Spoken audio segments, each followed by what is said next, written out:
नमस्कार साथियों, परिहार क्लासेस में आपका स्वागत है। हम उत्तर प्रदेश का जीके पढ़ रहे हैं और इस वीडियो में हम यूपी की शासन व्यवस्था को देखेंगे। चलिए शुरू करते हैं। पहले तो किसी राज्य में उसकी मंत्रिमंडल की बनावट को देखते हैं। सबसे ऊपर होते हैं राज्यपाल। राज्यपाल के बाद होते हैं मुख्यमंत्री। मुख्यमंत्री के बाद दो मंत्रालय होते हैं जिसमें कैबिनेट मंत्री होते हैं और राज्य मंत्री होते हैं। फिर होते हैं प्रमुख सचिव, विशेष सचिव, संयुक्त सचिव एवं उप सचिव। इनके बाद अनुभाग सचिव होते हैं एवं अनुभाग अधिकारी होते हैं। उत्तर प्रदेश की प्रथम राज्यपाल श्रीमती सरोजिनी नायडू थी। तो ये याद रखने वाला फैक्ट है कि यूपी की फर्स्ट जो राज्यपाल थी वे कौन थी? सरोजिनी नायडू। अब देखते हैं आगे। उत्तर प्रदेश के प्रथम मुख्यमंत्री पंडित गोविंद बल्लभ पंत थे। उत्तर प्रदेश विधानसभा के प्रथम अध्यक्ष राजश्री पुरुषोत्तम दास टंडन थे। अब कुछ प्रशासनिक इकाइयों को देखते हैं हम। मंडल हैं 18, जिले हैं 75, न्यायिक जिले हैं 72, तहसीलें हैं 313, विकास खंड हैं 822 और आबाद ग्राम हैं 97,941।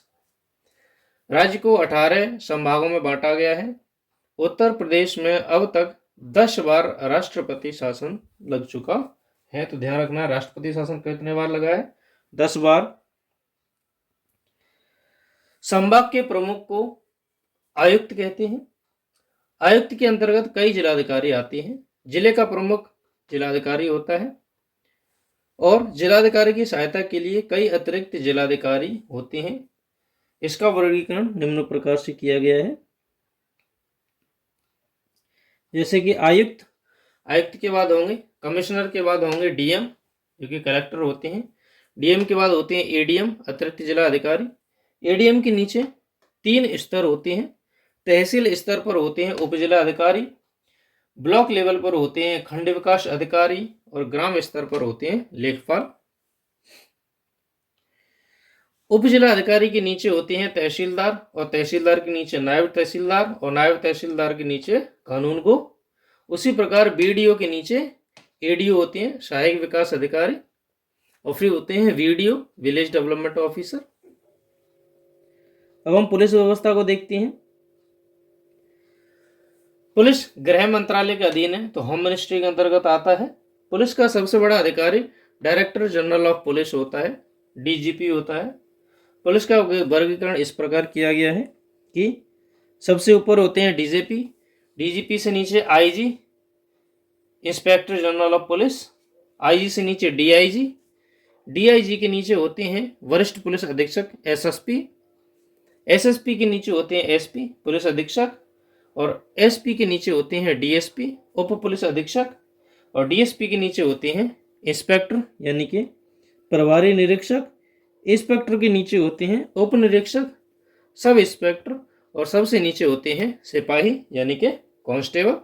और इसी की ये भर्ती है सब इंस्पेक्टर की और इंस्पेक्टर की।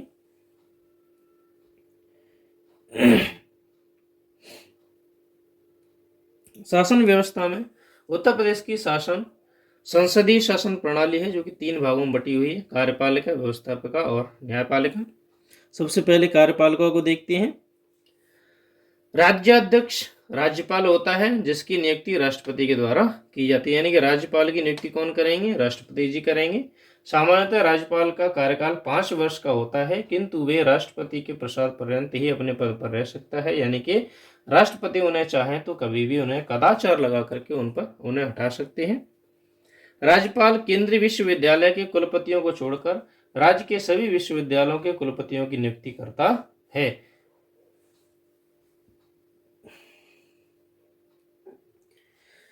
केंद्रीय विश्वविद्यालयों को छोड़कर वह राज्य के सभी विश्वविद्यालयों के कुलाधिपति भी होता है। तो पूछा जाए कि केंद्रीय विश्वविद्यालयों को छोड़कर अन्य विश्वविद्यालयों का कुलाधिपति कौन होते हैं? तो वे होते हैं राज्यपाल।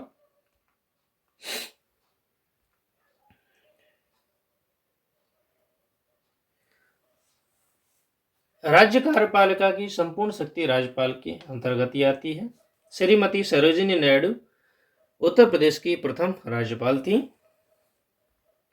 तो ये फैक्ट्स आप वीडियो पॉज करके लिख सकते हैं, हम ज़्यादा समय बर्बाद नहीं करेंगे। ये है मुख्यमंत्री सबसे पहले पंडित गोविंद बल्लभ पंत जी। ये कुछ मुख्यमंत्रियों की लिस्ट है, आप देख सकते हैं और इन्हें आप पॉज करके वीडियो को लिख सकते हैं।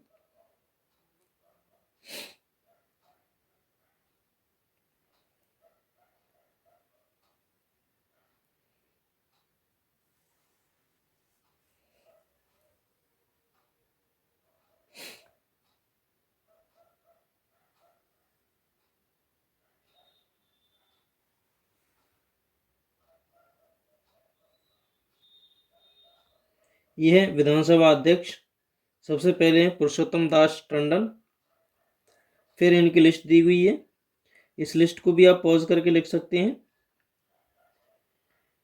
ये है विधान परिषद के सभापति, सबसे पहले थे चंद्रपाल, और इस लिस्ट को भी आप देख सकते हैं, इसे आप पॉज करके आराम से लिख सकते हैं।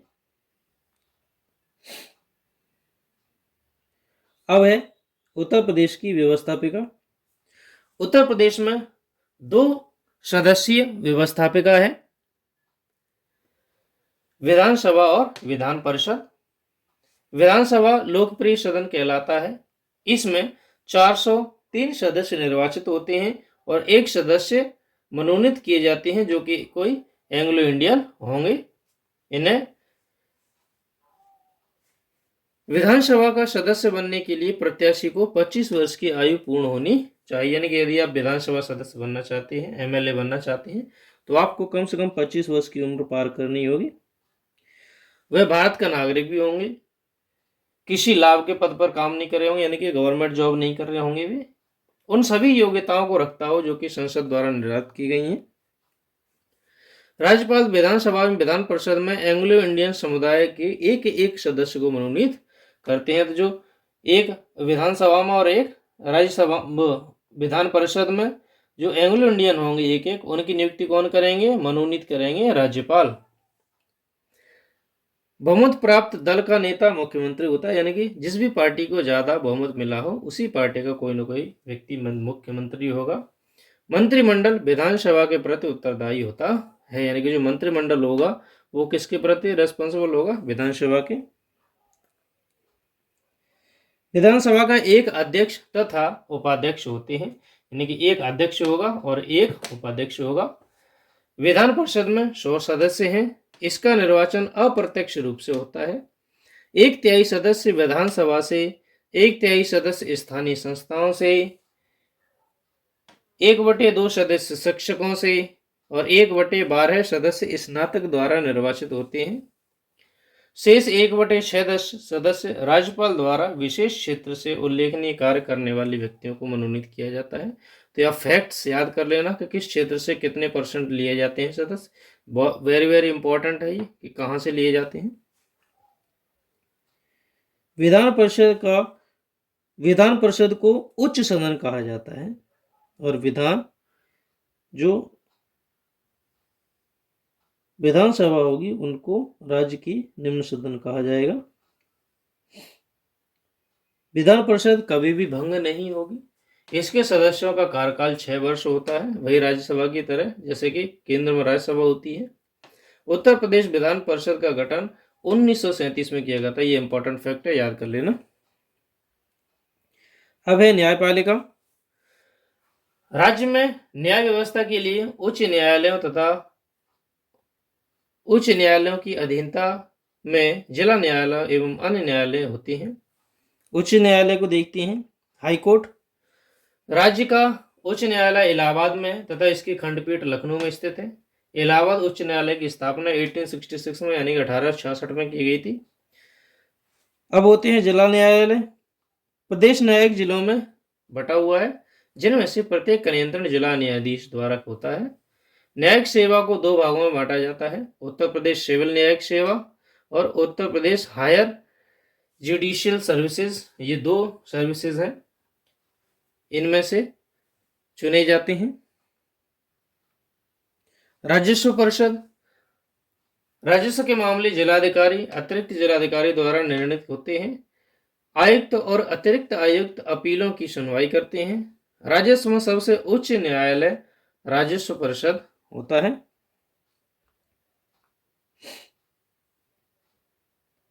ये कुछ न्यायाधीशों के लोकायुक्तों के नाम हैं।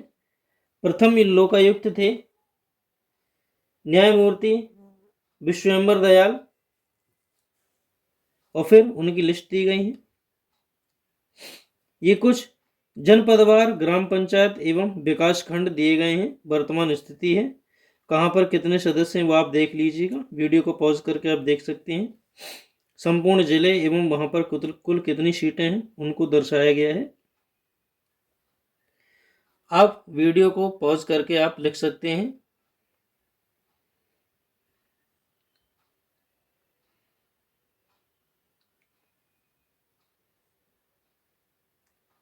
ये पूर्ण लिस्ट है। अब लोकायुक्त के बारे में फैक्ट दिए गए हैं।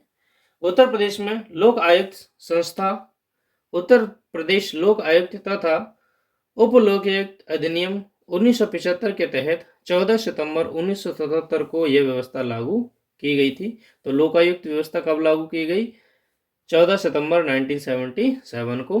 उत्तर प्रदेश में प्रथम लोकायुक्त पद पर मध्य प्रदेश के सेवानिवृत्त मुख्य न्यायाधीश न्यायमूर्ति सुधीर चंद्र को 16 मार्च 2004 को नियुक्त किया गया था। तो प्रथम लोकायुक्त कौन थे? सुधीर चंद्र जी, जो कि रिटायर्ड जज थे। लोक अदालतें, इन अदालतों की उल्लेखनीय विशेषता यह है कि इनमें अन्य न्यायालयों की भांति वादकारिताओं को धन का व्यय नहीं करना पड़ता। वर्तमान समय में प्रदेश में समस्त जनपदों में 3-3 स्थायी लोक अदालतों का गठन किया गया है। अब है स्थानीय स्वायत्त शासन। जनसंख्या के आधार पर शहरी एवं ग्रामीण स्वायत्त संस्थाओं का वर्गीकरण किया गया है, जिसमें जिला परिषद, ग्राम पंचायत, नगर पालिका, नगर महापालिका ये सारी होती हैं। उत्तर प्रदेश में सन 1954 में पंचायती राज प्रणाली का प्रारंभ किया गया था। तो यूपी में पंचायती राज कब लागू किया गया? 1954 को, जिसमें ग्राम पंचायतें होंगी। ग्राम पंचायतों में मुखिया सरपंच होता है या प्रधान होता है, उसका कार्यकाल 5 वर्ष होता है।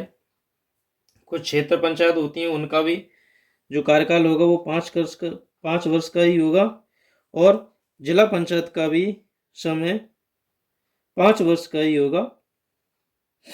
ये त्रिस्तरीय होती हैं। नगर पालिका एवं महानगर पालिका ये स्वायत्त शासन की कुछ इकाइयां हैं, जो कि 1916 में संयुक्त प्रांत टाउन एरिया अधिनियम एवं 1916 तथा संयुक्त प्रांत नगर पालिका अधिनियम 1916 के अंतर्गत इनकी स्थापना की गई थी। 74वें संविधान संशोधन के अंतर्गत राज्य सरकार के द्वारा उत्तर प्रदेश स्थानीय स्वायत्त शासन कानून अधिनियम 1994 को लागू किया गया। जिस प्रकार गांव का प्रबंधन जिला अधिकारी करते हैं, उसी प्रकार शहरों का प्रबंधन नगर पालिका करती है। ये नगर निगम है। नगर निगम का भी कार्यकाल 5 वर्ष होगा। उसके अध्यक्ष को मेयर कहते हैं। 3 प्रकार के सदस्य होते हैं, जिसमें निर्वाचित होते हैं, मनोनीत होते हैं एवं पदेन सदस्य होते हैं। ये नगर निकाय हैं। कुछ नगर निगम है। नगर निगमों की संख्या है 13, नगर पालिकाओं की संख्या है 194, नगर पंचायतों की संख्या है 423। फिर है नगर पालिका। नगर पालिका का गठन 1 लाख से 5 लाख जनसंख्या वाले नगरों में किया जाता है। इसके अध्यक्ष का कार्यकाल भी 5 वर्ष का होता है। ये कुछ फैक्ट्स दिए गए हैं कि कौन कब तक रह सकता है। कार्यकाल 5 वर्ष तक का होता है। निर्वाचित सदस्य 10 से कम एवं 25 से अधिक नहीं होना चाहिए। ये नगरीय निकाय में कुछ नामकरण हैं जो बदलाव किए गए हैं, जैसे कि नगर प्रमुख को अब महापौर कहते हैं, उपनगर प्रमुख को उप महापौर कहते हैं, सभासद को पार्षद कहा जाता है, मुख्य नगर अधिकारी को नगर आयुक्त कहा जाता है, अपर मुख्य नगर अधिकारी को अपर नगर आयुक्त कहा जाता है, उपनगर अधिकारी को उपनगर आयुक्त कहा जाता है एवं सहायक नगर अधिकारी को सहायक नगर आयुक्त कहा जाता है। तो ये थी यूपी की सारी प्रशासनिक व्यवस्था। वीडियो को अंत तक देखने के लिए धन्यवाद। Thank you.